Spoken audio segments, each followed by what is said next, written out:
Welcome everyone to today's discussion. My name is Amos Joseph, and I will be moderating this. I guess kind of not really impromptu, but this discussion that we're having today about, I guess, Kyle. We have these two guys here, Kyle, and we've got Ken from Media Shadow, will be discussing the statement that actually was made about how the heavy-handed approach to responding to COVID-19 is more preferable to the softer approach. And since it's kind of the topic of the year, there's been a lot of discussions that I've seen online where people are talking about different approaches from different countries. But Kyle, since you're kind of the one that originally organized this, I guess I'll let you add give your bit on it. Yeah, sure. So all three of us have known each other for quite a while. I've known Ken probably the longest, and we're both members of Amos laughed at this description, but a sort of fellowship of shit posters that bait each other from opposite ends of the spectrum, but with the understanding that we're not like actually screeching and calling each other terrible people. We're just, trying to push the other people to make the best arguments and come up with the best jokes and banter.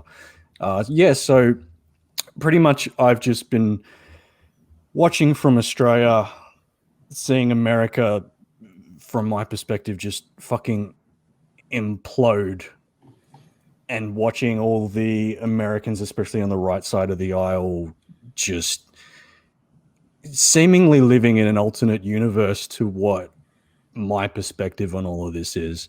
And I'm not trying to make it too much about my perspective. It's not like my lived experience. It's just like, right. To me, this can all be very looked at as objectively as possible, and it'll lead to, in my opinion, the conclusion that I'm going to try to argue for today. Now, just real quick, kind of looking at it, just as an understanding, Kyle is someone living in Australia. Ken and myself are based in the U.S. But kind of the thing is, it's not just sort of the Australia versus the U.S. argument, but it'll sort of look and feel that way, maybe a tiny bit superficially, but we're going to try to not make it that.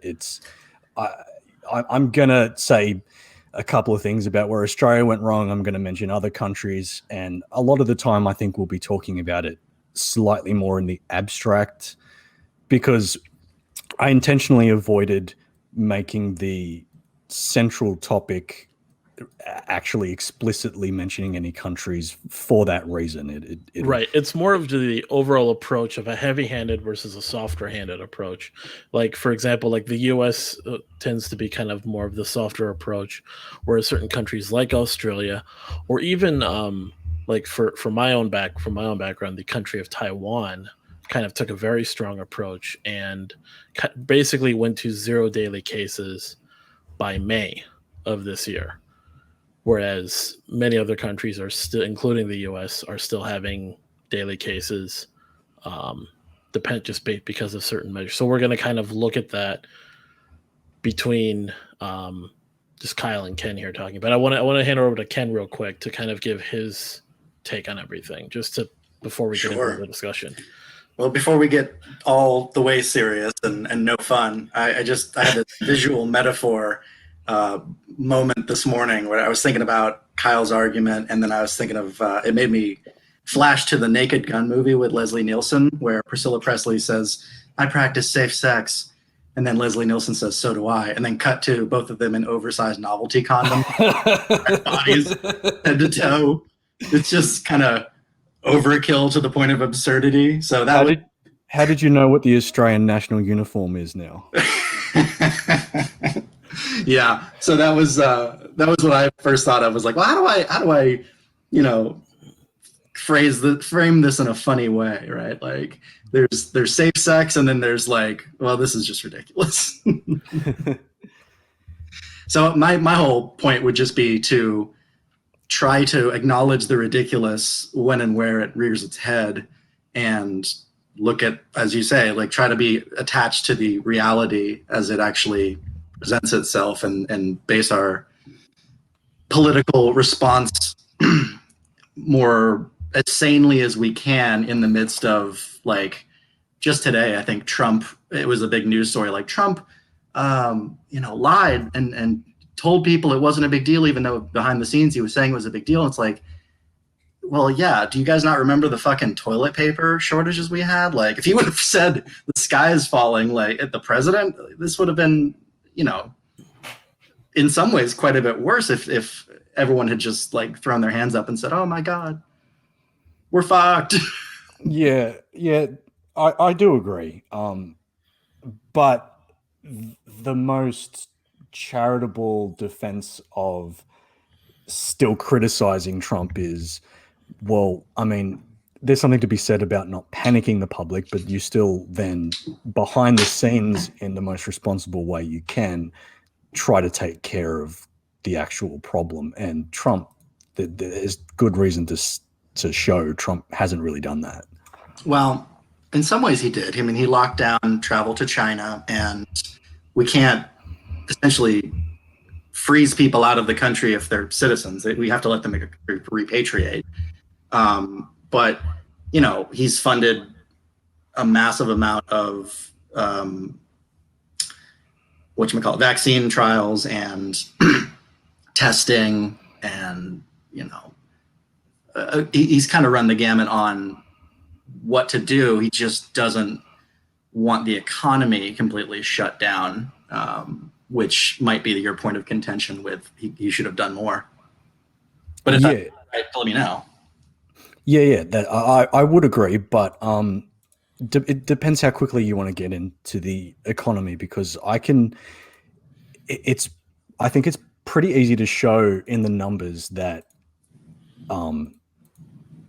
shutting down the economy, in scare quotes, actually was not nearly as bad as you might suspect if you have the right government structures and systems in place to cushion the blow. Because you actually look at the numbers, and America has had a 31% GDP fall over the last quarter. Australia has had 7%. Well, so do you know offhand how many small businesses, like what percent of your economy is based on small businesses? I would not have a clue, sorry. That's okay. But I think the U.S. is fairly unique in that regard, where like 40% of our tax revenue is generated from small businesses, and like 60 million people are employed in that sector of the economy. And there's a problem with them lobbying for government assistance in the face of COVID right now. And that's why we're shuttering tens of thousands of businesses and, millions of people going into unemployment. Maybe Australia, it's more manageable because you're frankly just a smaller country. Yeah, there's all kinds of unique differences between the two. That's one of the biggest reasons why I didn't want to get too specific with comparing apples and oranges. We can have to try to compare apples and apples as much as possible. So I just did a quick Google search, and using the employment measure of small businesses, there were 2 million small businesses in Australia employing less than 19 people, accounting for 97% of all Australian businesses by employee size. Holy cats. Wow. Well, yeah, there's differences, but that's a lot of small businesses. Wow, cool. Yeah, because of our tax structure, we have a more progressive tax structure than America that sort of penalizes incomes and businesses that get huge. So like Walmart would not exist here. It doesn't. It actively doesn't exist here. So one of the big things that Australia did to cushion the blow was, and I actually don't know exactly 100% how they structured it, but our welfare system here is called Centrelink, and they introduced a new payment scheme that they called JobKeeper, which is similar to a welfare payment, but it was paid, if I remember correctly, to the company itself. If the company basically submitted an application and said, our business has been heavily affected by coronavirus. Can you give us this amount of support for each employee we have that will help us keep these employees on payroll for the duration of the crisis? And then the government has set like an end date to the payments so that when everything is basically back to normal, the payments will end, and hopefully the government will basically have subsidized the businesses through the crisis. And that's, it remains to be seen exactly how effective that will have been. Like, maybe there's been some businesses that have just irrevocably been affected and will close down permanently. Yeah, it sounds like know. Your tourism section is kind of SOL because it was reliant on so many foreigners coming in.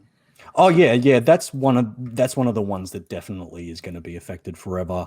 Maybe when things open up more and we get more tourism, maybe they'll be able to kind of resurrect. I don't know. But so can we take a step back from the economy? I didn't mean to get us there quite as fast as I did. Yeah. About it, but let's just talk about, if you don't mind, Amos, the kind of the scale of the problem. Sure, I'd love to. Okay, so we've had like 200,000, approaching 200,000 dead in America, like 170,000, I think, as of this morning, per the CDC. Worldometer has it at 195. Oh, really? Okay. Well, yeah, I think they were doing some weird shit with like comorbidities. Like if you take some of those out and leave some in, that's that number. But fine, 195, we'll go with that. But we're talking about, at least in America and probably most countries, the people dying, not just because cases I'm not as concerned about. Like it's a financial strain in some cases, and some it's pretty, affordable.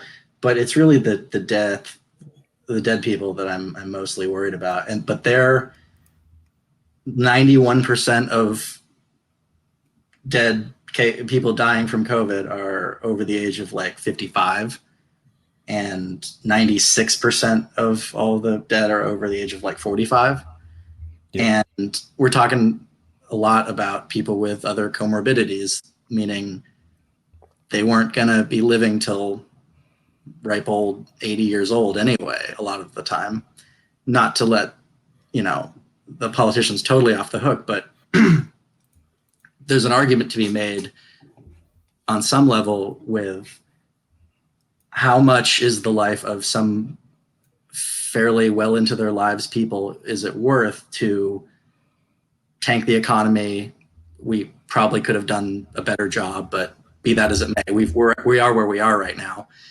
And you also have a bunch of other problems endemic to the lockdown, which would be like suicide rates going up, divorces going up, spousal abuse, just general depression, lack of health because people aren't going to gyms as much, and other illnesses that people are not going to hospitals because they are full or just don't want to go into hospitals because they fear might getting sick or what have you. So the numbers start to, and also,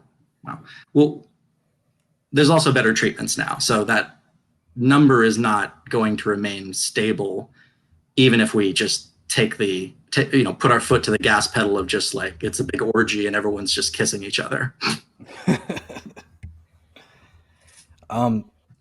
Yeah, so I take your point that there are a lot of run-on effects, and I'd actually make that exact same argument. Both for what you're saying in the sense that countries have to be prepared for all the run-on effects. We have to improve access to things like, I don't know if you call it the same thing, we call it telehealth, like video conferencing with doctors, where if you just need basic treatments, that you just video call your doctor and they send you a prescription or they advise you or whatever. We have to get better at supplying PPE. We have to adapt. And arguably we haven't done that as well as we could. Nor have we. Right. Yeah, I should have been more clear. I meant we as in everybody, not just Australia. And So, like I take your point. A lockdown. So I'll draw a line in the sand here. I'll put my flag there and say I fully support that. As soon as these viruses made it to our shores, and they should never have made it here in the first place, I don't think we can waste any time going over like China asshole and all that. Don't trust China. China is asshole. Yeah, we don't have to waste any time with any of that. We are 100% aligned. China is to blame. The World Health Organization is corrupt. They fucked up. They let us down. We don't have to waste any time. We can just go straight to, okay, we're in this situation. The virus has made it to our shores. We have to pick a strategy to deal with this. And I absolutely stand by the strategy that is the best is that a intense lockdown, get the numbers to at least double digits per day, preferably single digits, preferably completely eliminate it like New Zealand and several states in Australia. I recognize that in America you have the unique problem of you are constitutionally not allowed to limit travel between states. So like even if it gets to Seattle or whatever, you can't, it's difficult to contain it just to Seattle, right? Whereas theoretically, we could quarantine an area. We've done it in the past, but it's really fucking hard to do. And in this case, and in this climate, with the amount of division and stonewalling everybody's doing on both sides, it'd be just about impossible, I'd say. And also, especially in this case, I think we had people coming from China spreading it well before it was known. Yep. So, like I said, it's here. We've got to deal with it. Australia, several states in Australia. I haven't 100% kept up on the numbers, so I might have one of these wrong. But I'm pretty sure that Western Australia, South Australia, Northern Territory, and Tasmania have eliminated the viruses. Eliminated the virus. And Queensland is your big problem, right? No, Victoria. Oh, excuse me. Yeah. So basically it's Queensland, which is up north, New South Wales, which is where Sydney is. That's where I am. New South Wales is sort of in the middle. It's still a slight problem. Queensland has almost eliminated it, just almost. And Melbourne is, the California of the beginning. It's just going all over the place, and they're just locking it down massively, trying to contain it. Right. So, I actually, real quick, I read a story today that you'd love. It was in, I think, Queensland, where they're bitching about how they're not allowing people to dance at weddings, but they are still allowing swinger parties up to like 19 people. And all the people going to these weddings like, what do you mean I can fuck a stranger, but I can't dance? Shout out to my friend David, who loves that. Oh boy. David, you're gross. Anyway, sorry, Kyle.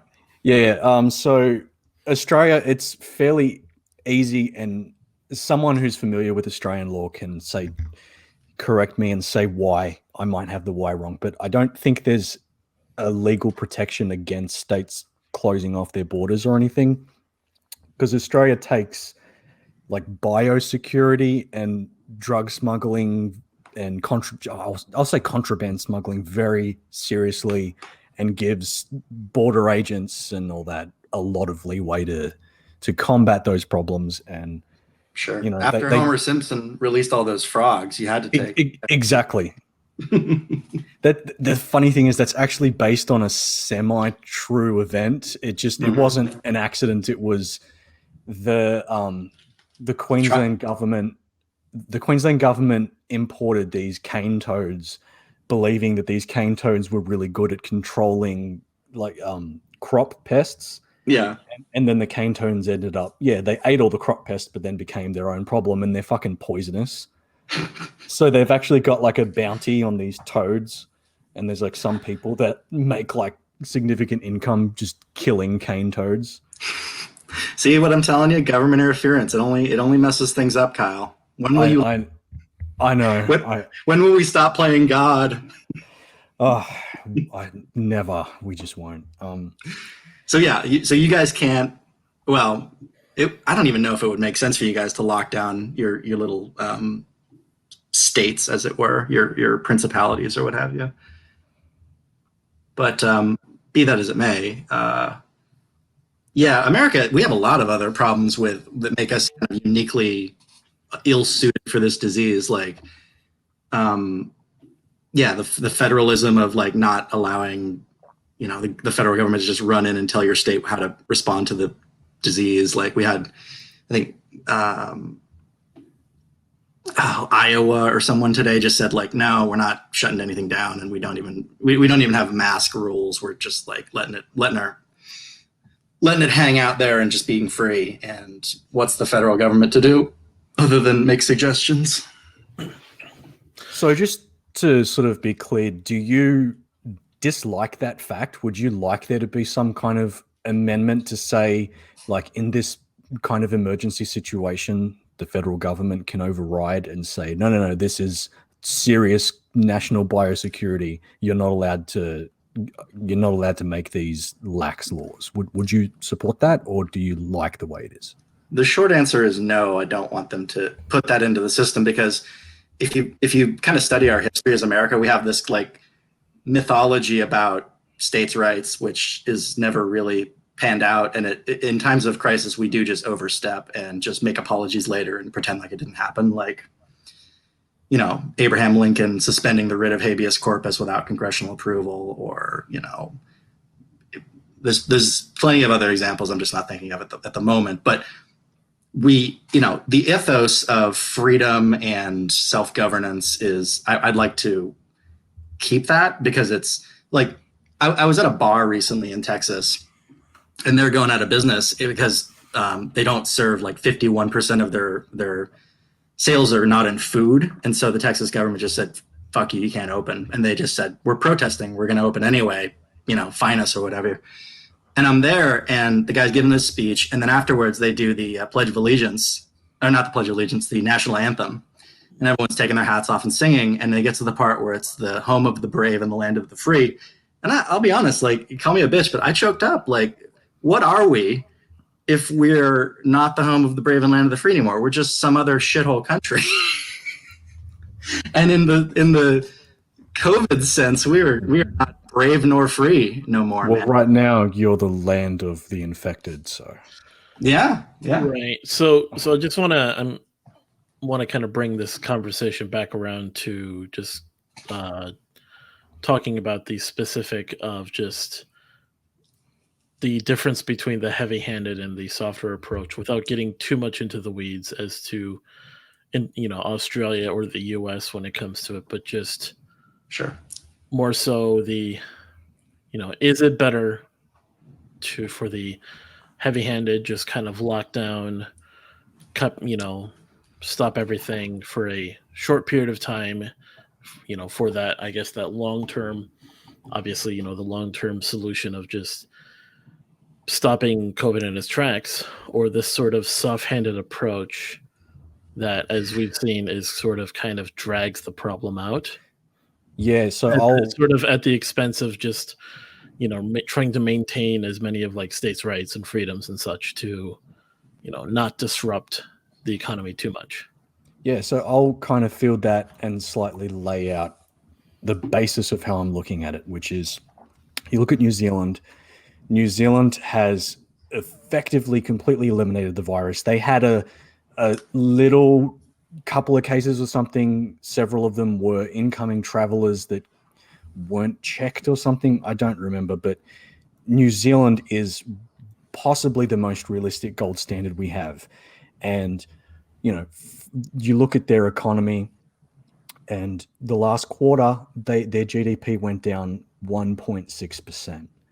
So if you're following the idea that the more intense this lockdown is, you shut everything down, blah, blah, blah, it just obliterates the economy. It doesn't seem to be the case. Same with Australia. Australia didn't lock down quite as intensely as New Zealand, but we still locked down pretty well, and we went down 7%. Sweden, that didn't lock down at all, like they're pretty infamous for just saying YOLO here. They went down 8.3%. And like, you kind of have to ask why. What's going on here in Sweden if like heavy-handed government interventions are not responsible for this 8.3% GDP drop? What is? I'm not an economist, I'm not an expert. So one of these economists or experts in this topic can correct me, but it seems pretty reasonable to me that economic health and the general social health of your society doesn't just come down to businesses being open all the time, businesses running constantly, everybody being at work as much as possible. You know, that's kind of a bit of a Marxist idea of like the labor theory of value, like just keep putting labor into the system and you'll get value. Like, not really, right? The economy responds to what people value. And people value being able to have family gatherings and not worrying about if grandma's going to drop dead. People value being able to go outside and not have to, you know, engage their amygdala every time they see another person and go, oh shit, that could be someone with coronavirus. Keep like 1.5 meters away. People value the feeling that when there is a serious crisis like this, that the government is going to do the one thing that a government should do. Like, unless you're the most hardcore ANCAP out there, who just, and that's an entirely different argument. The most hardcore ANCAP out there thinks that the government has absolutely no job. Just end the Fed, crush government. They're illegitimate 100% of the time. The government has a job. And the most bare, basic, like, rallying idea of there being a central federal government is national security against foreign threats, whether that's, you know, an invasion of Chinese drones dropping weird seeds or a virus. And, you know, people in Syria that don't feel like their government is going to keep them safe against terrorist attacks then don't have very good social health right now. You know, people in Sudan and Somalia whose governments are barely functional at all, if they're even existent. That's terrible social health. No, well put. So what I'm saying is that people value the feeling that these big problems that governments are uniquely structured and formed to solve is capable of solving them and will solve them, and will cushion the blow as much as possible. Now, before we move over to Ken, I just want to kind of, I guess, set this up too, since we're about almost half an hour into this discussion. Kyle, I want you to define, I guess, in a nutshell, to summarize, like, basic criteria for what would you consider to be like the heavy-handed approach, as we're kind of seeing the different sides. Like, what kind of government measures do you think are just basic to this heavier-handed approach that you think is more effective? And then we'll have Ken define what is the softer approach, like, you know, and it doesn't necessarily have to be what your countries have done, or even just, but maybe a combination of different policies from different countries, kind of like your ideal heavy-handed approach for Kyle, and then of course the softer approach for Ken. So go ahead, Kyle. Okay, sure. So there's obviously a bit of a hindsight is 2020 effect going on. You know, when our countries were trying to decide what was going on when they were trying to decide what to do, they had limited information. So I'm not going to hold any of their mistakes too much against them, but basically what Australia and New Zealand have done with wiggle room to adjust for specific situations. So what Australia did was they made gatherings of over they made it illegal for you to go outside of your residence unless you had a valid reason. And they had a list of valid reasons. One was medical care, grocery shopping. You were allowed to go outside for exercise, so you could go outside and ride your bike around the block for exercise. You were allowed to go for, did I say work? No, I didn't. So you were allowed to leave for work. And there were probably a couple of other ones. But basically, you needed to stay in your house unless you had a valid reason. And the police were, at their discretion and legally allowed to stop you and ask you to justify why you were outside. And if they believed you, say, like if you were, walking around in a business suit with a cooler full of beer with a couple of friends, they'd be like, why are you outside? Oh, we're going for exercise. Doesn't kind of look like you're doing that very much. They were legally allowed to ask these questions and fine you if your reason wasn't good enough. How much were those fines thereabouts? I don't remember. I want to say they were around $1,000. They might have been a little bit less or a little bit more. And I don't completely remember. Let me just take a quick look. That'd be Australian dollars, right? Yeah. But I mean, we sort of get an idea of the order of magnitude. Like, it's not the sort of thing that will bankrupt a person. It's right. Enough of us. It's like a really, really severe traffic infringement sort of fine. Yeah. So just like enough to be a serious disincentive, but not enough to kill someone. So just for everyone that's going to be, of course, the audience, that's around $725 US dollars, 726 technically, but around there. So that would be comparable to, I'd say, about 2 speeding tickets, 2 pretty bad speeding tickets, I'd say, depending. Like a new PlayStation. Yeah, a little bit more than that, but yeah.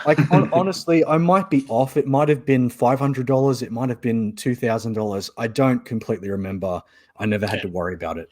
So you're advocating that there's obviously, so there's a basic quarantine in place enforced by the police. People who are in breach of that quarantine would be fined. Yeah, find a medium, modest sum. An essential. What would you consider to be essential travel under those conditions? You said going to work.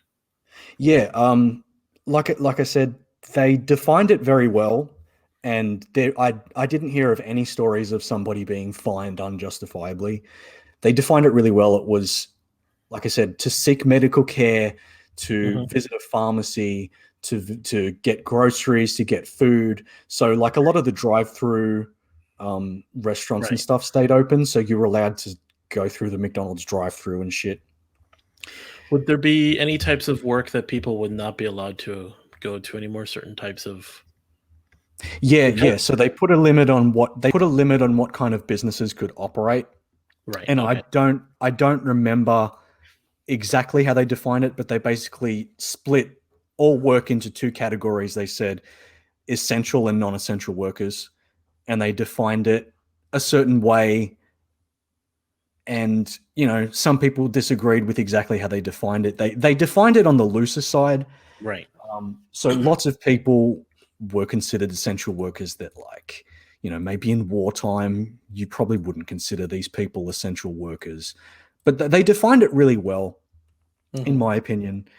And they, as a cushion to this, they doubled the unemployment pension, and they expedited the application process for receiving unemployment. And that, I believe, is still going on, even though most of the country's out of lockdown. And it seems to have worked pretty well. New Zealand, I think, went even harder and limited the amounts of businesses that could operate even more strictly. I don't know quite enough about the letter of the law there to know exactly. Right. What would have so okay? So we're talking about. You said just these police enforced. There's fines involved. Now, what about interstate travel? But they didn't lock that down right away, Okay. but I think they should have. Okay. So what about okay, it like so- for if you had to move back to your family or you know, Yeah, lost your job or yeah. whatever? So that even though right now travel between the states is locked down, like I can't just get up and travel to Queensland or Victoria, but they hand out exemption permits which aren't terribly difficult to get. So that includes people that had already arranged to move before the travel ban was issued. It included people that like work interstate, so obviously truck drivers and a lot of businessmen and such, construction workers that were working on like big infrastructure projects. They issue exemption permits, and they're pretty reasonable with how they issue them. So, what were some of the measures in place that you would think should have been? And I know we're talking hindsight's 2020, but just even now, if we look back, if knowing what you know now, what would be the more considering the more heavy-handed position? What would be something regarding masks or social distancing? Because we already have the fines involved with with the quarantine and of course closing down interstate travel. What about the day-to-day stuff like mask wearing? Are you for or against the mandate? And then social distancing, is that just obviously? I think, to my understanding, all the countries that have put in social distancing have just been more of a recommendation. It's not like there's necessarily like a social distancing mandate. Yeah, so there was a social distancing mandate here in New South Wales. I believe there was in Victoria, and Victoria have also done their mask mandate. The hindsight issue related to masks is, we didn't know for 100% certainty in the beginning that masks would make a difference. And there is the slight issue of, if you get it in your head that you should rely on these, they're fairly effective, you might, overestimate the protection and actually, ironically, make yourself more vulnerable by not being as alert. But I would have pretty much supported mask mandates from the beginning. We have very good reason to believe they work for these type of viruses. They worked for SARS-1. They work for rhinoviruses. They work for some of the more terrestrial cold viruses caused by coronaviruses. So there's Enforced very by good fine, reason. then? Sorry? Mask mandate enforced by a fine?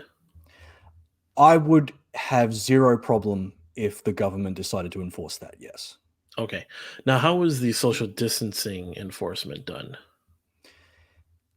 Basically, the police were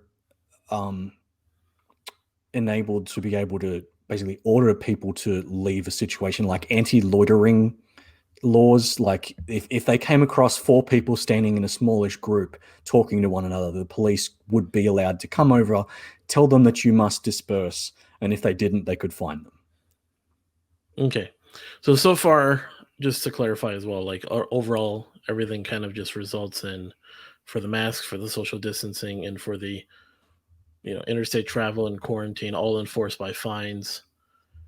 Do you have any, in terms of this heavy-handed approach? Do you have anything that goes beyond a fine, in terms of like I being think some of the arrested? more severe infringements should result in jail time, and they can even put off actually going through with the sentencing until this is all over. But like a future promise that you will be jailed at this date or something, I don't know if that would work. I might be. What types of infractions would you say? Yeah. So there was this case here where these 2 girls traveled from the center of Victoria, where this like massive infection super spreading was going on, traveled to Queensland and lied to Queensland borders about where they had been.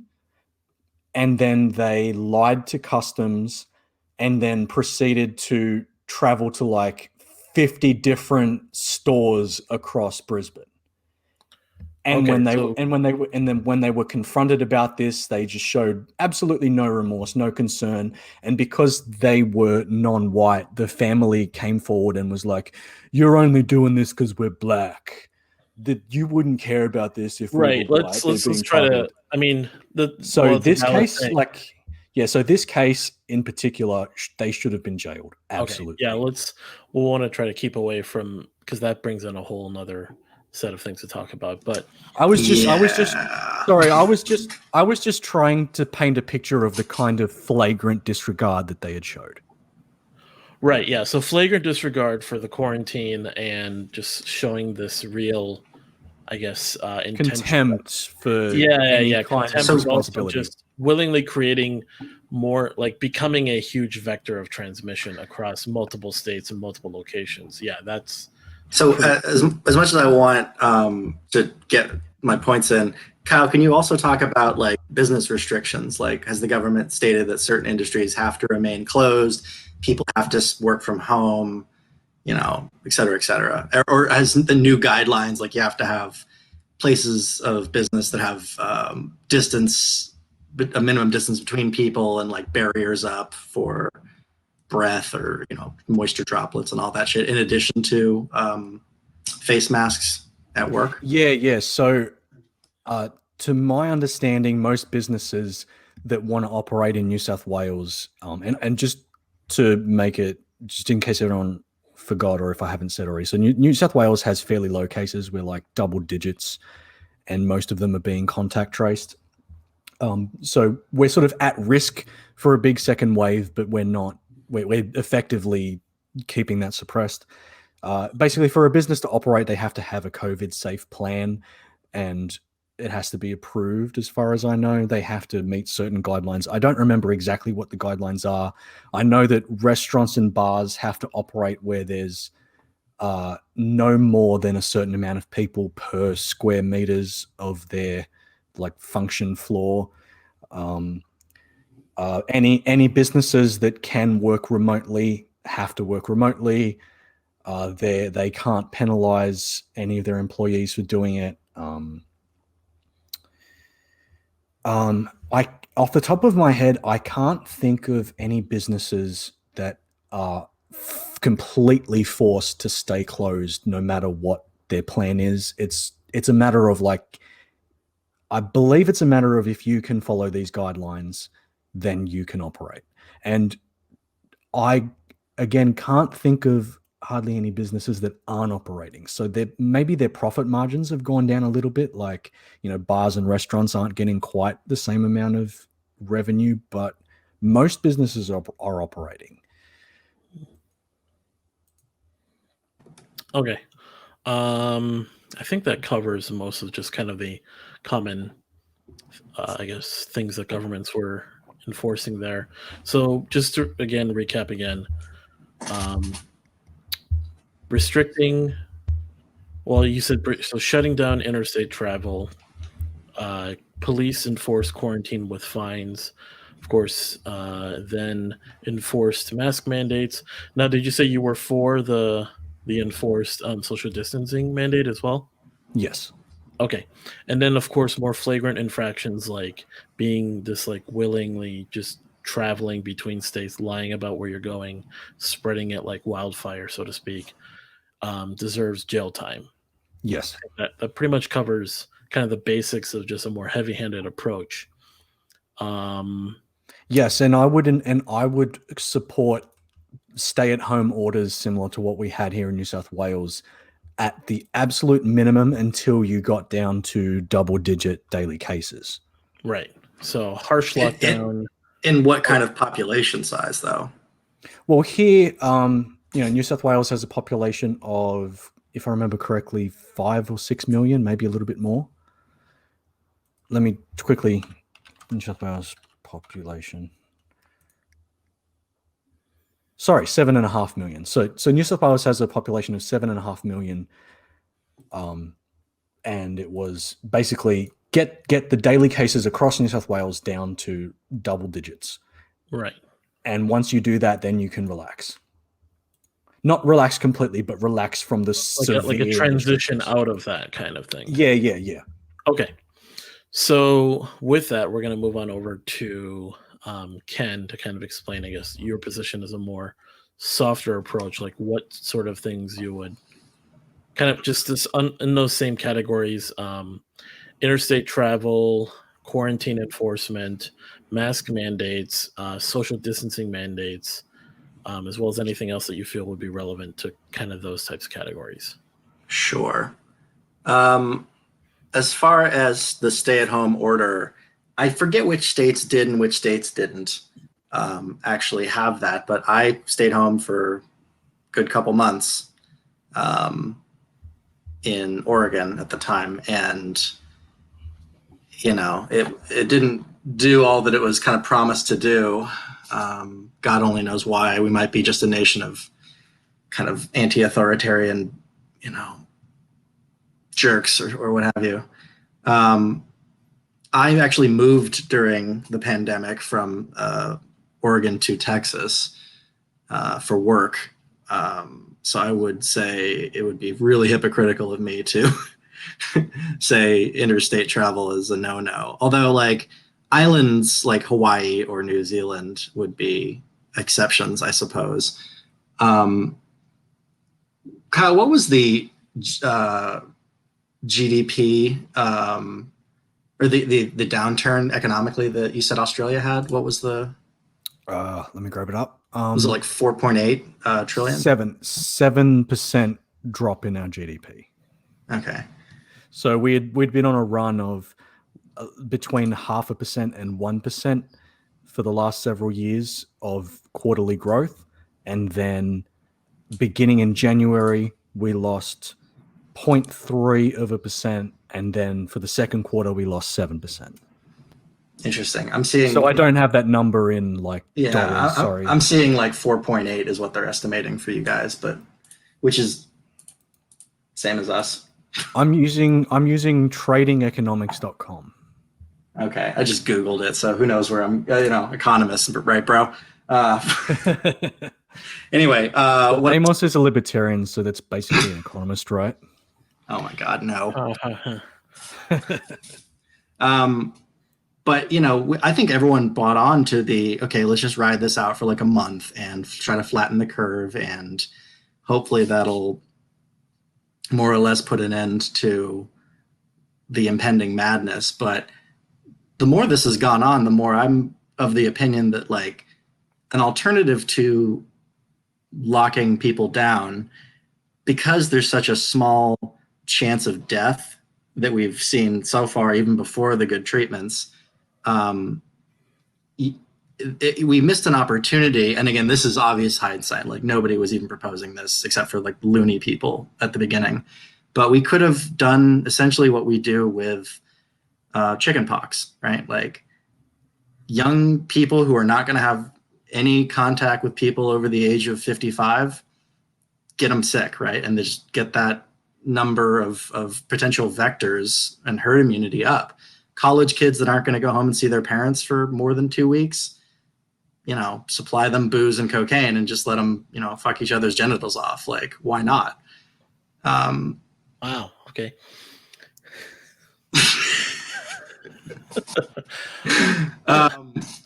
I don't, it's more about the freedom to go where you want and do what you want. Like this whole ethos of like snitching on people for endangering others when you're standing on a street corner with your friends strikes me as more than just unhelpful. It's kind of like, I don't know. It's not something I want to encourage in my fellow countrymen. Right. But what if they were a commie? Well, that's the thing. I can't. I'm also becoming a hypocrite because the whole Nancy Pelosi hair salon thing. Oh man, if I could fine her for that, ooh, that was a goodie. Yeah, I'll add that if I were American, I would probably just be a boogaloo, burn it all down, just like you corrupt, hypocritical expletives. Like, what the hell is wrong with those people? They're just I don't want to get into too much of like America bashing, but you're not wrong. And the problem is we also have a lot of other shit going on. We have the hurricanes, we have the crazy fire going on in California, and the political divide, which is everything's Trump's fault and everything is been blamed on Trump, and they've obstructed him at every conceivable turn. How'd that Russia investigation turn out? How'd the fucking Kavanaugh Supreme Court nomination thing turn out? Okay. Sorry, I wasn't trying to bash America. I was more trying sort of. I know you weren't. I'm trying to explicate my position without constantly relying on the fact that America is like weird and also in the midst of a bunch of other serious problems. Yeah, I was trying to sort of say, you know, I actually empathize with the Americans that are just really cynical about all of this and are like, oh, I can't trust these guys. Like, I empathize with these people very much. But so I guess what is the problem with just having a more directed approach towards the elderly, right? Like people who are out of the job market, if they're over 65, they have Social Security. We just like have more people working to support an economy that can support these people, and also have like more law and order going on because less people are like out in the streets, you know, setting fire to Portland and, you know, however many other cities have crazy shit going on. And then like just making sure they're getting prophylactic hydroxychloroquine and vitamin C and D if they're in risk groups. And, you know, young people, the risk to younger folks like under 45 is truly negligible, and limiting their freedom to go out and do shit, like it's really on you if you kill grandma, right? Like you have to live with that. It's the libertarian why can't I do cocaine argument, right? Like I'm a responsible adult. Like there's a bunch of heroin addicts that would ruin their lives, but that's not me. Like just let me do cocaine. Okay, so just one quick question before I try to answer. When you this sort of alternative approach that you're proposing, would that be government enforced, like government enforced vitamin C and D and government enforced 65 staying home, or you're relying on people to just do it themselves? There's some level of moral hazard you take when you have serious health problems like obesity and hypertension, and you just weren't cursed from birth with having, you know, type 2 diabetes or something like that, right? We all understand that smokers in America, there's like 500,000 smoking related deaths a year, right? Like why have we not shut down the economy, you know, decades ago? Because that's been the case. Why have we not shut down all of the roads in the country because 30,000 people a year die in accidents, et cetera, et cetera? To the extent that smoking is not contagious, to the extent that smoking is contagious, we have, like, you're not allowed to smoke where other people can be affected by your secondhand smoke. And it just so happens that this doesn't tank the economy to do that. Yes. And I'm just saying the people dying from this are, by and large, already sick with other, you know. Yeah, but that's the thing. Right? Like that they brought on themselves. But that's not necessarily true. There's a host of medical conditions that make someone susceptible to this virus that aren't brought on themselves. Yeah, I'll concede that a huge chunk of them are, say, smokers and obese people. But the vast majority, Kyle. Is that true? What do you think? It's like AIDS patients and people with lupus? No, it's fat Americans. Come on. But that's like, okay, hang on. I mean, some Americans just decide to live way too long and then they get sick. This doesn't.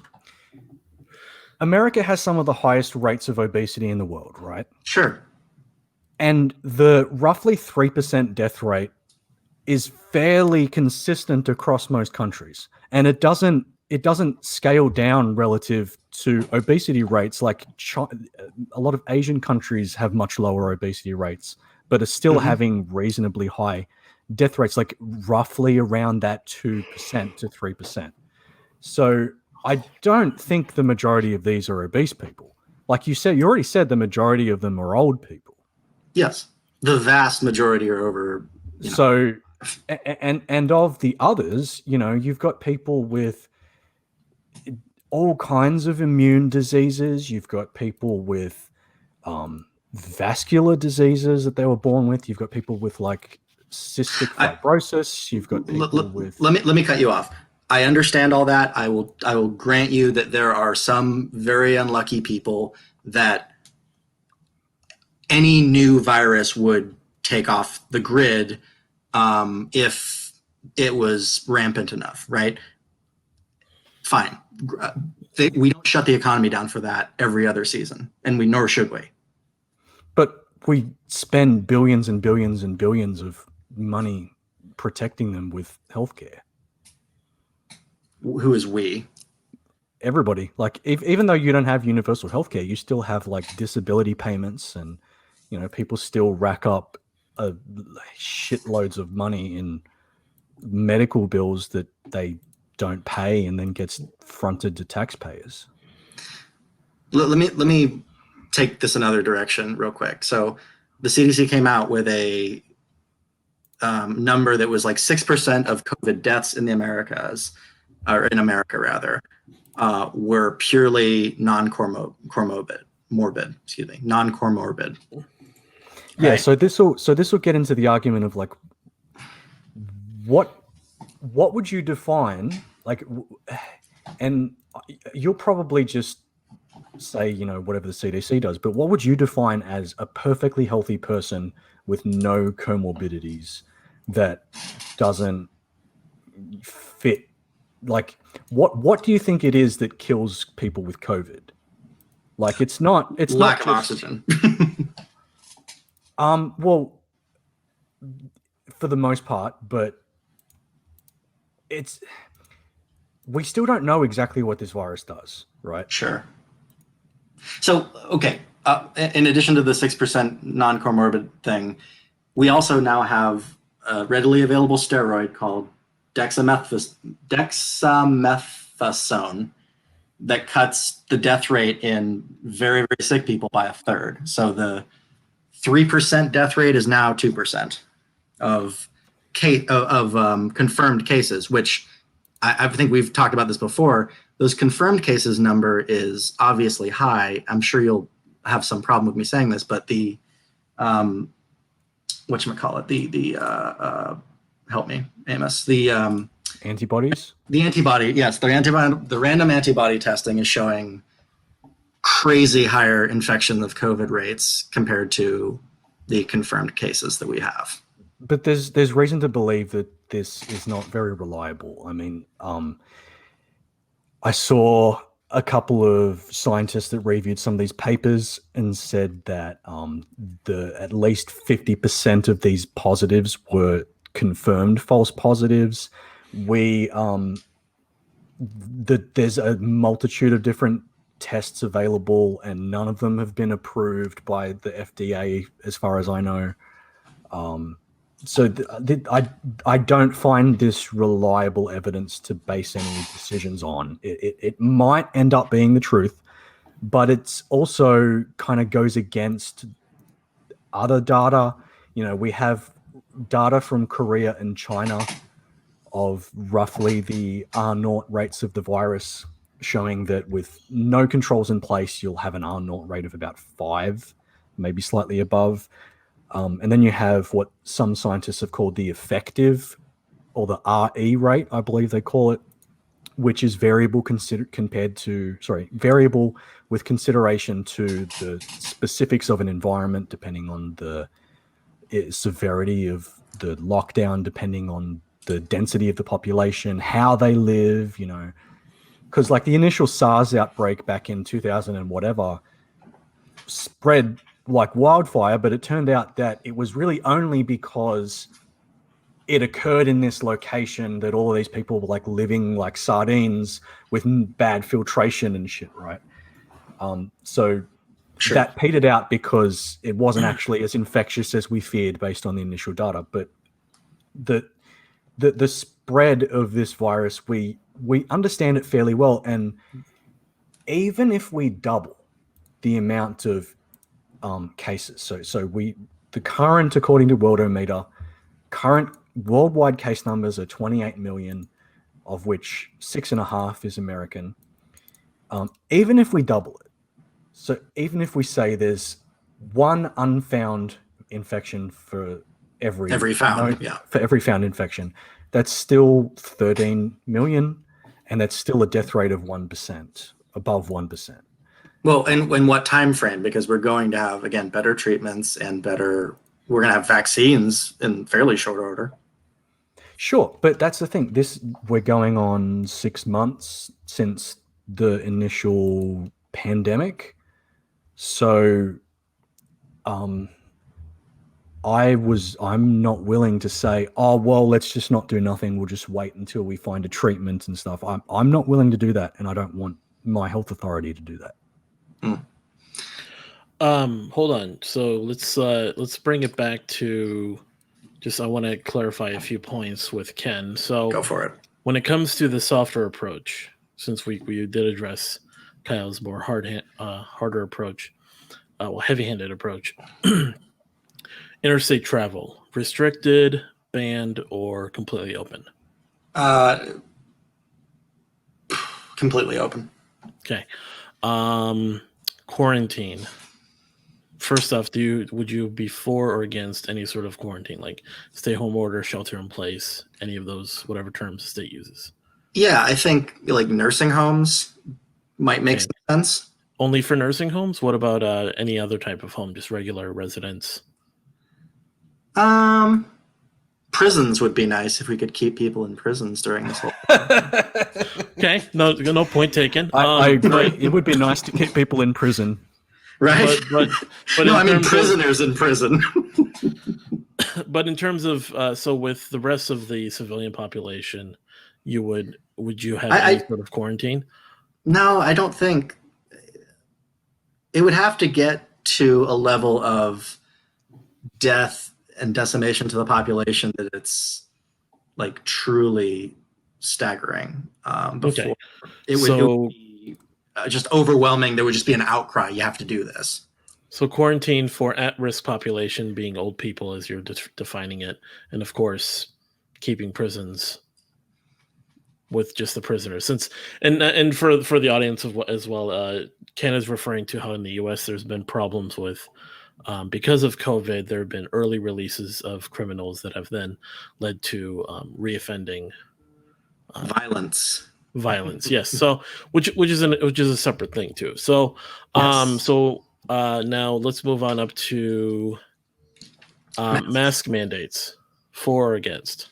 I'm not sure they do a whole hell of a lot. I mean, I think they marginally reduce the spread, but that I don't mind as much, as long as I think there's an argument to be made that I'm going to piss off a lot of libertarians. Right. But for your softer approach, would you have a mask mandate nationally? No, I think it's up to state governments. If you have Oregon, the state where you only have like 120 dead people in like 8 months. So for a national thing, would you have like maybe a mask recommendation? Like the CDC recommends all states take mask wearing as a precautionary measure. In doing that? Sure, but if you have a very low number of cases and right. But I'm just trying to we're kind of handling it all right. Then, right. I'm trying to just distinguish your guys' different positions on when it comes to. Can I just get a quick clarification? So, would you support? You've made arguments for states' rights. Would you support states individually taking heavy-handed approaches? So, if what California's doing, are you okay with that? It depends if they're breaking the law, right? Like if you're getting into, moving. Well, I don't know if they are. Well, so in your example of Australia, like guys standing on the street corner being a loitering problem, right? Like that's obviously a First Amendment issue in the United States. Okay, also there's something to be said about like arbitrarily closing certain types of business that can't lobby for themselves, right? Well, it's not really arbitrary. It's like, these are the at-risk types of businesses, types of interactions that we don't need to keep our manufacturing and production and healthcare up and running. So like, you can go without getting your nails done for a few months, doll. Calm down. No. I'll grant you this much, right? Like, if you want to say bars have to jump through some new hoops because of the health department has new standards, and bars can't open once they jump through those crazy new hoops, fine. You can't just say a certain type of business must remain closed throughout this. You're just ruining people's lives and creating a lot of unemployment if you do that, right? Like, there needs to be, like, just giving out people money in certain countries is not a viable strategy. It's worked fairly decently here. Yeah, I know. So, okay, just because I want to at least get these out before you guys go any further. So, mask mandates, you'd say, would be up to the states. Yes. But you would at least go for some sort of national sort of recommendation. Like, if the president had, like, the CDC come out and say, like, we recommend everyone wear a mask. Even if it was totally health useless, it might, I don't know, make us feel the sense of camaraderie and that we're all together. But then the libertarian part of me is going, fuck that. We're just rebels. Keep in mind that mask wearing is, just as a general thing, is not some new concept that, just somehow doesn't work because Americans says it doesn't work. Yeah, like, we have good reason to believe that the masks work. And mask wearing is pretty common among just about every other country except for the US. It from what I've seen, all the experiments and all the data have shown it works to effectively reduce transmission by up to 99% with widespread compliance. Right. The thing is it's more of a statistical measure rather than like some sort of direct measure. Like, airbags are not always going to save your life, but because airbags exist in vehicles and they're a safety requirement, overall they save more lives. I just find that incredibly hard to believe. But why? The most restrictive states with masks, California and New York, have insane numbers, right? Like, Texas is a little bit more relaxed, not the major cities. Keep in mind, part of that's going to be because, Oregon has all of those protests and stuff. No, I'm talking about California, just California. Okay, I don't know this data. I can't speak to it specifically, but you might be able to point out times where this doesn't quite play out. Maybe there's a factor of, like, they're just wearing shitty masks. They're, like, not wearing them properly because, those cloth masks don't work that well. Well, that's what most people are wearing here. Right. That's the thing. The studies have been done on the medical grade ones. The cloth ones don't work quite as well. So what are you talking, N95s? No, the surgical ones. Okay. So I recognized that one of the issues was that there was a bit of a shortage of those for quite a while. We don't have a shortage of them at the moment. A lot of people are wearing them. It's mandated in Victoria. If you can't wear one, at least wear a good cloth one. It's better than nothing. Like, I mean, even if it only reduced transmission by a quarter, like, that's not a lot. Like if I jumped off of a building wearing, a special bouncy suit and it said it reduced death by a quarter, I wouldn't jump off that fucking building. Oh yeah, but, no. Look, if everybody's collectively jumping off a building, that's still going to lead to a good outcome. Yeah, as opposed to not wearing it. If you show me reliable data that it reduces the death rate 5%, I'm on board with the surgical mask. But it's not that it reduces what I have rate, as it reduces just transmission rate. Sorry, the transmission rate. It could reduce. It could have the effect of reducing death rate by decreasing the viral load someone takes on from the initial infection too, which limits the ability of the virus to spread to the other organs. Because, the first line of defenses can kind of limit its spread. That's the thing. We don't 100% know what this virus does. Yeah. We know that it spreads through respiratory droplets, and we know that mask wearing limits the spread of those. So it's fairly simple logic. And my point is the cloth masks that, 90 5+% of people in America are wearing every day, as opposed to surgical masks, you don't need a mandate for that. Like they don't seem all that effective. Well, we're not. So we're okay. Here's the thing: is we're not even debating.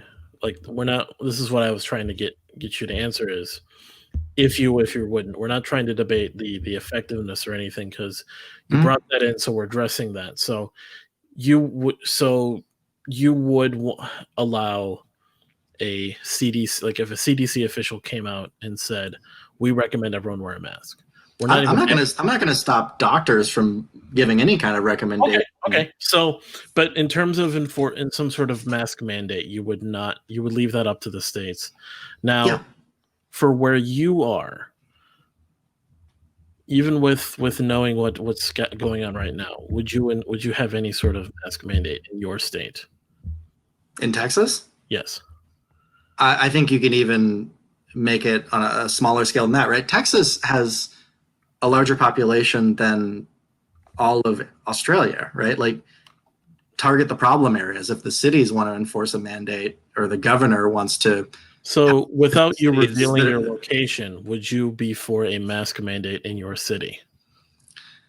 Not for it, but again, it would have to depend on what the numbers are, right? If it's really a troubling amount of people, which I'm not convinced it is at the moment, and it hasn't been. So Texas, even considering Texas is, measuring, like, last month they were averaging around 5,000 cases a day. Now they're more like averaging 2, right, 3. So like it's going slightly down. But I mean, is that not troubling? Like, what would trouble you? No, cases don't trouble me a lick, right? Like, it's a bad illness. I'm worried about people dying.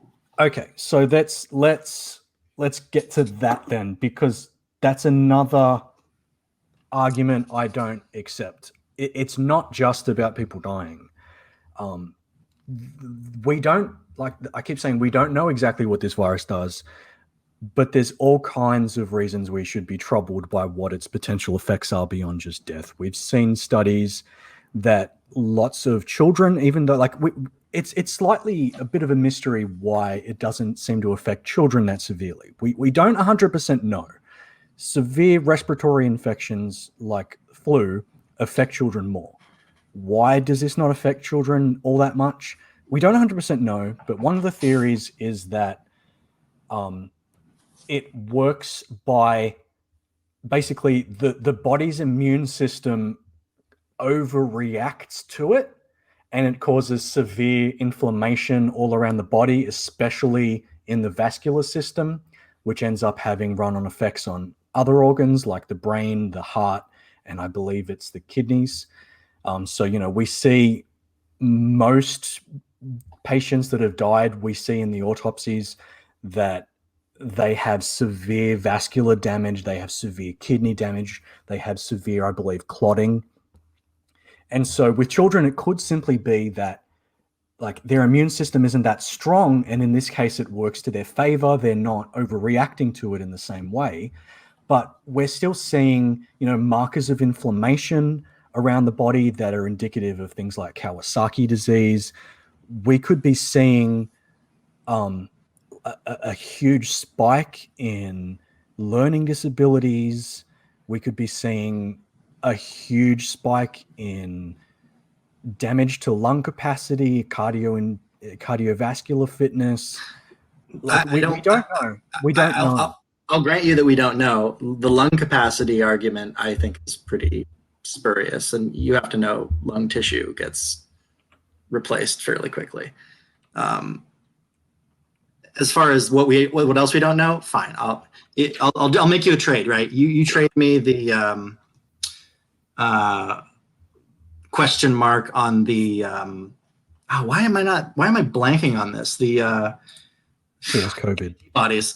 Yeah, I have COVID. You trade me the question mark block from Mario Kart on antibodies, and I'll trade you the downstream effects health-wise of young people getting COVID, because there's been reports, yes, and there's been some fairly alarming ones about like lung tissue damage, or we just don't know, right? Like it could be really bad, or it could be not anything bad at all.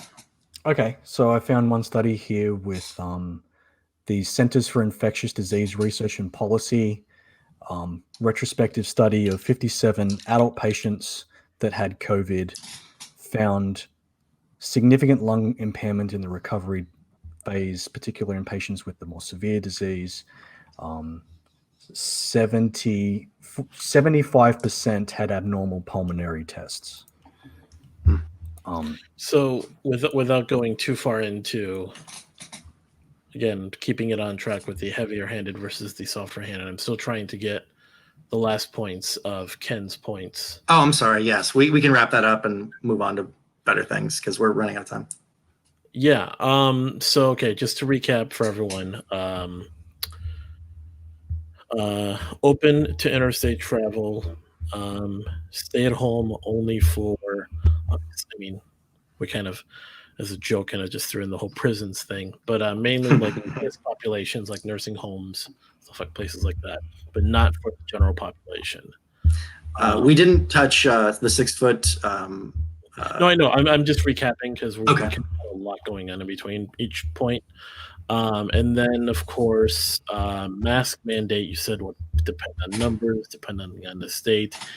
Even though I'm trying to kind of work it down, trying to negotiate to say like, even with what you know now, would you have any mask mandate? It really just depends, is what you're saying. Yeah, if it's wildly out of control and right, so it depends upon the state. If the hospitals are completely fucked, then maybe. Right. Well, yeah, and that's the really soft-handed approach. Then of there's a lot of factors that have to go sideways, upside down for you to really have any sort of stronger measures. Now, when it comes to social distancing, and of course, just considering the fact that you and I being here in the U.S., the social distancing thing really hasn't been some sort of a enforced thing, but only when it comes to the fact of like large gatherings. And I probably should have addressed that one too with Kyle, with the limitations on large gatherings. First off, but with social distancing, would you be for any sort of enforcement on social distancing? So like cops dispersing a small group of people or a crowd of people that they see in public? Me? Kyle? No, I'm addressing that with Ken now, and then I'm going to kind of bring it back to the final point of large gatherings, because since he brought that up, I forgot I should have added that. So we'll get back to that in a second. No. Unfortunately, it's a hard pill for me to swallow because we've been having so much civil unrest, and I would prefer that go away. But if they're actually being peaceful, they have every right to risk their own health and the health of their neighbors by standing, See, that's where we get to the point of I don't agree. I don't think you have a right. Right, and we're trying to kind of like figure that out. So back to Kyle real quick. When they start being violent, then they should absolutely be dispersed. But I don't accept violence being the only point of limitation. I think that this is an unprecedented situation. We haven't had a viral outbreak like this since the early 1900s. So yeah, the threshold of where intervention comes into play is kind of the difference between physical violence and, of course, a bio threat like COVID-19. Yeah, and I mean, there's every at the absolute minimum, if I had to put a number, people working in probability and intelligence and stuff, they put probability numbers. The probability that this would be absolutely catastrophic with no intervention, to me is at least 40%. In my mind, it's closer to 65, but it's at least 40%. And that number is way too high to take a chance. We're seeing deaths, all over the place in huge numbers. Yes, they tend to be older people, but so what? Do we not have a social obligation to protect older people? I'd really like it if the government protected my parents. I'd really like it if they protected my older neighbors. I'd really like it if they protected my wife's parents. I feel like this is the function of a government, and that's what they should be doing. There's so much reason to believe that this is a serious problem. And even if they don't die, we're seeing lots of evidence that this could have severe, long-lasting comorbidities. And this isn't even factoring in the economic impact of doing nothing. You know, Sam Harris made the argument really well and really early that everybody that compares the economic impact of heavy lockdown to no lockdown is making the false comparison of heavy lockdown with coronavirus to no lockdown with no coronavirus. And they're not properly running that thought experiment through and imagining all these run-on effects that are going to come with having COVID-19 going through your population. We're seeing it here, even though cases here are in the double digits. Sometimes they get down to the single digits some days. But people, you know, are still hesitant to have babies. They're still hesitant to go on vacation with their friends and family when they're going to be in close proximity to people from other locations. There's sporting venues and arenas are still limited in how many people they can have in one location. You know, imagine having to spend 9 months without seeing your grandma. If you're like a 12-year-old kid and this woman's been in your life since the day you were born and she's like your favorite person, and now, sorry kid, you can't see grandma, you know, COVID's around, we don't want to spread it to her, she's got to stay in isolation. You know, people with children and adults that for any number of reasons could have some kind of morbidity issue that makes them at risk to death from the virus or serious long-term damage.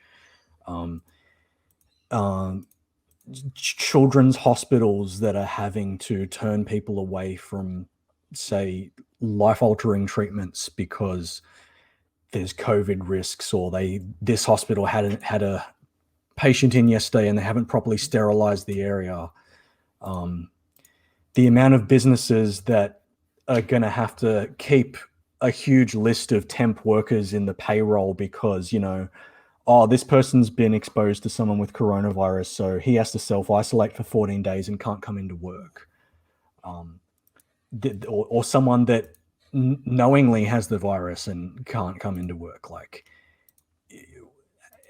going with the idea that this virus has spread way more than it actually has by the official numbers. So, you know, the antibody tests, I think they said the basic estimate was 10 times the amount of people were testing positive for these antibodies. Correct. So even if that's the case, that's 60 million American citizens that have had the virus. And if you know, want to have any kind of, like, the bare bones response to this is, you know, if you're a hairdresser, don't come into work if you have the virus. So how many hairdressers is that having to take off work? How many businesses is that having to close? How many temp worker shortages are we going to have? Well, how many people are not going to see their grandmother? The disease typically lasts something like 2 weeks, right? Like, if a hairdresser gets COVID, we're not talking about her losing her job. But what if they do? Like, so many people live paycheck to paycheck. So many businesses are in the red. You're talking, the difference in that scenario versus what we're seeing now is astronomically different. Amos, can I hate to cut Kyle off, but I want to give a freedom spiel for a couple minutes here. And he's been going off on longer tangents than I have, whereas I've kind of been getting interrupted. Do you mind if I just kind of blurt it? Yeah, go ahead. Yeah. And Okay. while you're doing this, can you like superimpose an American flag waving in the And background? some fireworks and an eagle. Okay. Oh no, don't do that. You'll start a wildfire. With a gender reveal. Okay. Yes, granted to everything you said about the role of government is to protect people, and we should be wanting to protect our elderly. And I'm not at all discounting that elderly people's lives matter as well as other groups' lives matter. So if literally safeguarding life, meaning not allowing people to die, is primary in what we care about, then the phrase "give me liberty or give me death" would be a non sequitur no one would have ever spoken, right? There are things that we value as a people, and I think broadly people should value these things higher than just merely having a life, because life is not just a lack of death. It's the freedom to do things while you are alive worth doing, right? People putting off having babies right now, or how many people, divorces are spiking right now. The economic cost of that is like $15,000 a pop, not let alone all the kids that are going to be fucked up in 10 years because their parents, didn't like each other enough to like be in the same house for a couple months. You got, I know personally like 2 people who have been relatively sane their entire lives that are fucking suicidal right now. And I know, 3 couples on either divorced or right on the verge of divorce. It's the problem is not just economic. It's not just psychological. It's not just health other than COVID that's being, swallowed up by the harsher, heavy-handed response to COVID in my country, which is what I primarily care about. Like, it's also an attitudinal problem that's also mixed in with a bunch of other political, problems we're facing for reasons not connected to COVID. But my God, if we give up certain things now, we're not getting them back, and the attitude pendulum swings in a way that I am just not at all comfortable with. And if okay, but we got them back. And if there's some number of people over the age of 65 who are already out of the workforce who die 5 years earlier, right? That's okay. So that's five years for that person, right? That we're all not dead, but we're wasting huge chunks of our lives. Like think of it this way. And this is a kind of counterfactual, and this is where I'll end it, and then you can respond and whatever. But okay, so if we just had self-driving cars, which would allow us all to like read books or do something more interesting with our time than just piloting an automobile, right? That would not be making another baby. That would not be curing cancer. But what it would be doing would be drastically changing the life of, billions of people who drive automobiles every day to have more life, where they're not doing nothing, or doing nothing of substance. That has a value. People, losing their businesses by the tens of thousands, their life savings, losing their houses, losing their families, losing their lives to despair. It's not nothing. And I don't think we should get too comfortable making decisions from the top down about who the unlucky ones are, when nature can do that somewhat for us, and we can respond as wisely as we can with medicine, but not authoritarianism. My biggest problem with that is that most of these, they're bordering on predictions about what's actually going to be a consequence of the lockdowns are just not happening. Maybe some of them would be more severe in America because your systems are just less anti-fragile than ours. But like I said, Australia locked down intensely, New Zealand locked down even more intensely, and their GDP's fallen less than America's. Barely. But New Zealand is not at all similar to America. It's a 2 islands with 5 million people on it. Yeah, I'll leave New Zealand aside, but the Australian Eastern Seaboard is not terribly different to the American Western Seaboard in terms of population density. You have more, but not orders of magnitude more, and we did it. I'll tell you what we has nothing. I'll tell you what has double digits. I'll tell you what we do have magnitudes more, right? You have 30 million people. We have over 300 million, something like that. Our GDP is, even if you take into account the population difference, is much higher. And you had this line earlier about how it's a communist ethos that we work so hard. the Protestant work ethic is a serious difference between America and everywhere else. We beat Japan and Germany at working, right? We Right. like working. It gives us a sense of purpose, and with our It gives everyone a sense of purpose. It's well, of not course, unique to America. but we need it more than most places.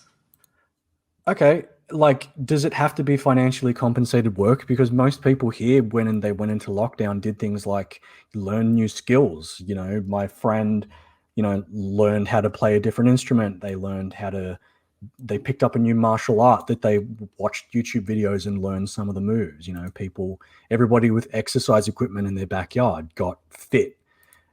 It wasn't government mandated sitting on your ass twiddling your thumbs wanking off. It was, okay, you're limited in the amount of places you can go temporarily and make the most of it for a little while.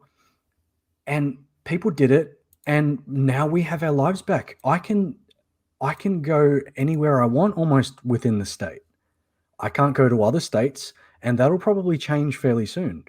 In fact, Japan and Singapore, I believe, have just offered Australia to open up a travel bubble if they can work out the details. So, we'll have travel back and forth between those countries. The state borders will probably open up soon. But even then, like, New South Wales is a really big state. I don't need to go to the other states. We don't. This idea that you give up X and Y and you're never getting it back is just, maybe it's true in America. I don't know. Like I said, you guys have a different system. Your government has different aspirations to ours, but where has not gotten their lives back once they dealt with the problem? It hasn't happened. Once they actually get the result, they go back to normal. Why would the government want to keep everybody in a state of lockdown? They give up all kinds of tax revenue.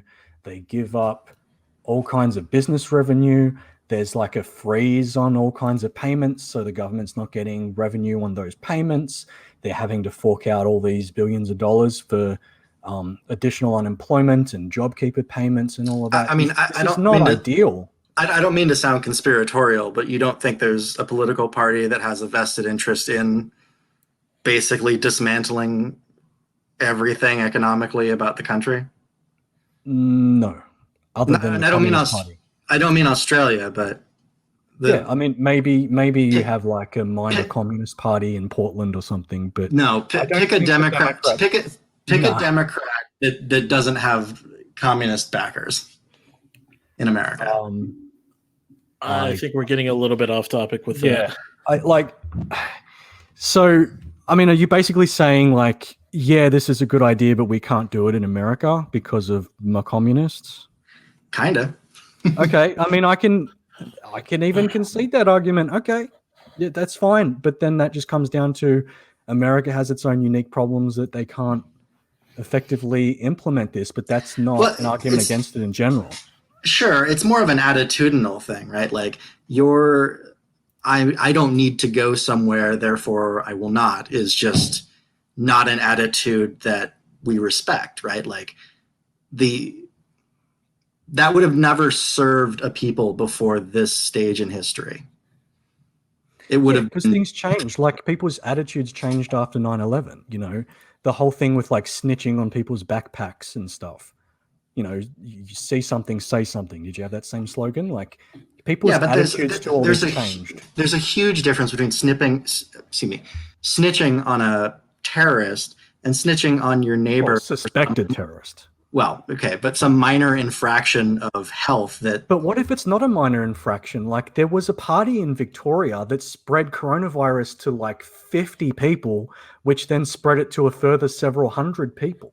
So, sure, like, and you could. That's deaths on the hands of this one person. If you have some law in the books that says you can't have house parties, I mean, I'm queasy saying it, but okay, enforce that law. But if it's people standing on the street too close to each other, like, fuck off. But see, that was only for a very short period of time. Like, that's not in place anymore. We got that right back. So what is the fear? Why would the government of America want to limit people doing this. Again, Except you're when they talking have- you're talking about the country of Nancy Pelosi, right? Like you've seen what she thinks of the peasant class and how the rules don't apply to her, right? Guys, we're getting into some other topics here regarding Yes. individuals and political other stuffs, basically. I'm actually kind of interested in this sort of back and forth at the moment. Well, yeah, but it's getting into a separate topic altogether. Which, But I think it's almost sort of illuminating the fundamental perspective difference, which is that, you know, Ken is approaching this as like, well, I absolutely do not trust my government to do this responsibly, so I'm absolutely unwilling to hand them over the power to do this. And I'm saying, well, okay, I do. I'm fine with it. And if that's all that it comes down to, then we don't have all that much disagreement. Like well, I said, is it surprising to you, Kyle, that I'm a conservative and that I base most of my political identity on conserving the basic rights of the United States? Like, that shouldn't be much of a surprise. Whereas I've dated like a girl from New Zealand who I was like, man, you really are from the land of no worries, and that your government kind of takes much better care of you. And it would make sense that your political of the world is far different from mine. But you know, so you guys have both basically taken very different stances in terms of Kyle has stated his more heavy-handed approach, while Ken has pretty much given a very open approach to just more of just letting people make their own decisions. And the only thing where you put any sort of restrictions or stay-at-home order in place, the quarantine, was just at-risk populations, mainly old people. Yeah.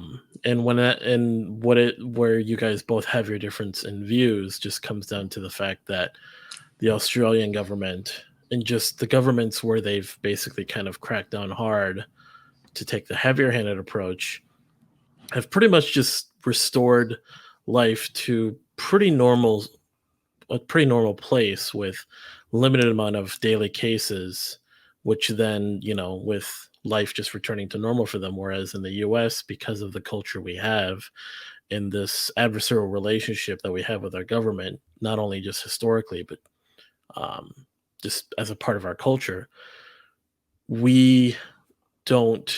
it's difficult for the populace, even the among just the more even the less I guess less radical side, just the people who aren't even conservative or or left leaning, that would be more just kind of full lockdown, be with that full lockdown idea.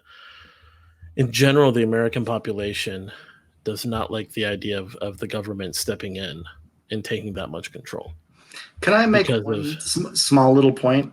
Yes. Because I moved from Oregon, which was very restrictive, to Texas, I have this weird perspective that I think most Americans don't have, in that it's sort of, and I also traveled when I got to Texas to through New Mexico and Arizona and Utah for this small little camping trip. But anyway, as you go from restrictive to non-restrictive places, and you see the attitudinal change in just kind of the ambiance around you, it has a weird effect. You sort of are just happier, and you kind of realize that it doesn't need to weigh on you, the thoughts of what other people are up to, what your neighbors might be doing that's endangering you. Maybe not you, but the people dying, it does. Definitely. But they can protect themselves, whereas I don't know anybody in Texas in any kind of risk group. And so I can meet up with like-minded folks that are of age and, relatively healthy, and we can decide for ourselves if we want to have pool parties and, go camping or et cetera, et cetera. And that's great. I'm living a life, whereas a lot of other people are not allowed to make that same choice. But, with that kind of, go forth and worry about yourself attitude, you're basically making it to where if you actually want to prevent yourself from getting this virus, you can't go anywhere. Like, you're making this oppressive for people that don't want to get this virus for whatever reason they have. They can't leave their house. It's just a time frame difference, because you're literally advocating for lockdowns up front, and I'm saying no lockdowns, but we're gonna just, lock yourself down until we get a vaccine or better treatment. It's a ripping the Band-Aid off at once argument, because that's the thing, because it's a communicable virus that spreads through contact, and that a couple of infections can spiral into thousands and thousands and thousands. Doing it all at once ends up just completely minimizing the amount of the volume of oppression that is meted out to your people. And I'm using oppression in the loose sense. I'm not trying to do it in the sense of like, having to go to work is oppression, blah, blah, blah, my gender oppression. I'm not doing that. Yeah. But like having to stay at home, having to stay away from grandma, having to take time off work, having to do all of these things, drawing this out and drawing this out and drawing this out. I mean, just look at what's happening. The American GDP is through the floor. There's civil unrest everywhere. You've got National Guard coming in. You've got riots. Kyle, who would have thought that if you have a bunch of unemployed people wearing masks, they would be prime targets to become part of Antifa? What a concept, right? Well, it didn't happen here. Well, okay, so you're not electing Trump in your country. We're drifting. Right. We're drifting into other topics again here, but I think we've kind of addressed the difference as to why. I feel pretty good about how we landed on this. Yeah, we've come to the understanding that there's the reason there's this difference in the heavy-handed and softer approach, and why they're more appealing to the two of you has a bunch of factors, but mostly it seems it comes down to sort of the relationship that the people have with the government. Some countries have a relationship with the government where they can trust them to put it simply, to give up freedom in a short time, like a lot of freedom in a short time, to then gain a more long-term sort of, I guess, to basically cut back, basically stop the disease in its tracks completely, or at least as much as absolutely possible, to a certain threshold, versus the more American and just sort of the more freedom, I guess, stance of we're not trusting the government to do anything really. And what they've done so far, has had plenty of not only just the consequences on our economy, but also the consequences of people just not liking the government encroaching upon those freedoms. And because of that, the softer approach has, yielded the results that it has. So can I add one slight little, like maybe trying to bridge one slight little point here? Right. It'll be short. I said earlier that if I were American and I were looking at the state of your government and what everybody were doing, I'd be like a boogaloo boy. Like, this is unacceptable, right? I take that exact same line. Like, if I were living in America and I was seeing the way your federal government handled it, and I was seeing how the CDC and individual states and the general public response to it, you've got people on one extreme that wearing a mask is just a virtue signal, and they don't actually care about grandma. That's just a virtue signal. And you've got people on the other end of the spectrum in, what was this Sturgis motorcycle rally where like thousands and thousands of infections spread through this one event. Mm-hmm. Just YOLO people. I exactly the same thing.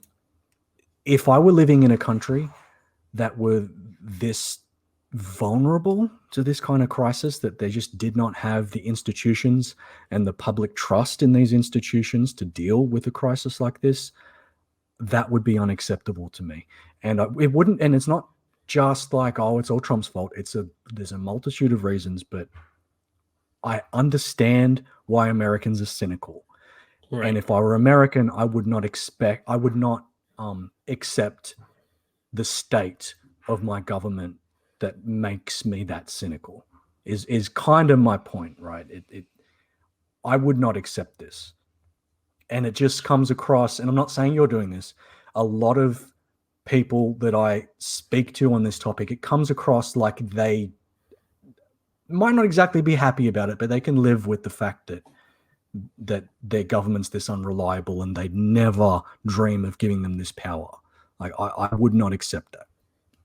So Right. that hopefully bridges a slight point that we have of like the perception of Americans coming across YOLO that might not actually have that attitude. Yeah, and I couldn't agree more. And I apologize that I had to devolve the conversation into America, liberty, rah, rah, rah. I just think it gets to kind of the heart of our conception of the difference in how we view this. And, it's, that's really all I got. So anything you guys want to kind of give as a closing remark to maybe to each other, but also to kind of what you think you've gained through this conversation? I finally remembered antibodies.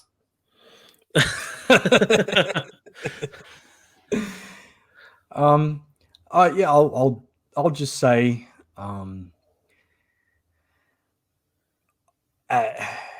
I don't know how much of Ken's perspective and argument applies to everybody, but I've definitely seen that Ken isn't as crazy as some of the Americans I've spoken to on this that think the entire thing is a fucking hoax. So I've definitely gained thanks, that. asshole. So I'm not Alex Jones, and so suddenly I'm cool. That's awesome. Yeah, you definitely give that vibe. No. So yeah, I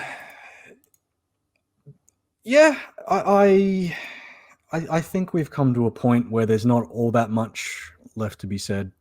And the fact that you sort of went into the flag waving machine gun penis thing, like it ended up getting us to the point where we were like, okay, well, this is our actual perspective difference here. It sort of comes down to a matter of what we have faith in. I mean that like trust, not religious faith. Right. Sure. Okay. Any final thoughts there, Ken?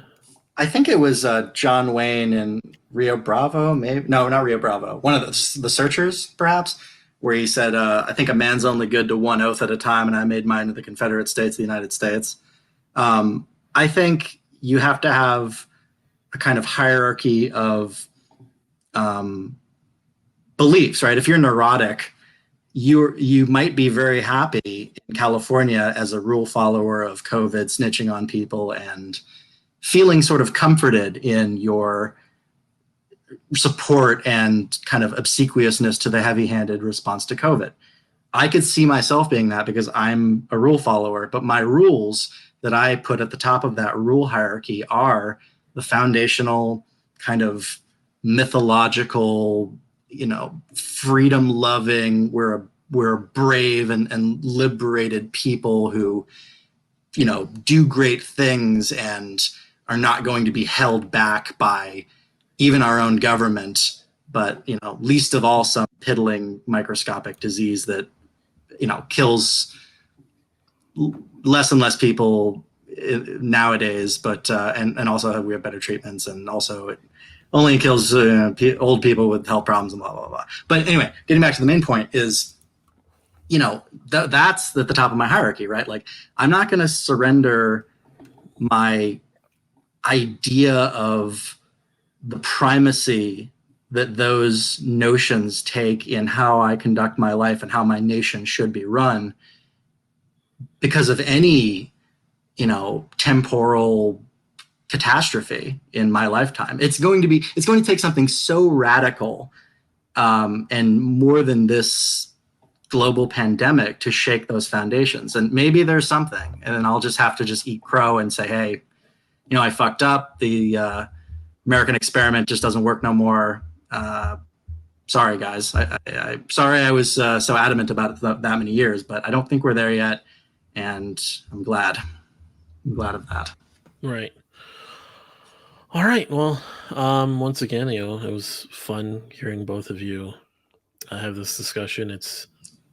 I know I didn't really. It was good. I didn't have to step in too much, but we definitely came to some understanding, which is good. So anything, yeah. I guess. You did a great job, Amos. Every time I want to wipe the floor with Trump supporters and shit, you'll be the moderator. Fuck yeah! Wow. Okay. So I'll extend that. Sorry, I'll extend that to any other kind of wing cuck.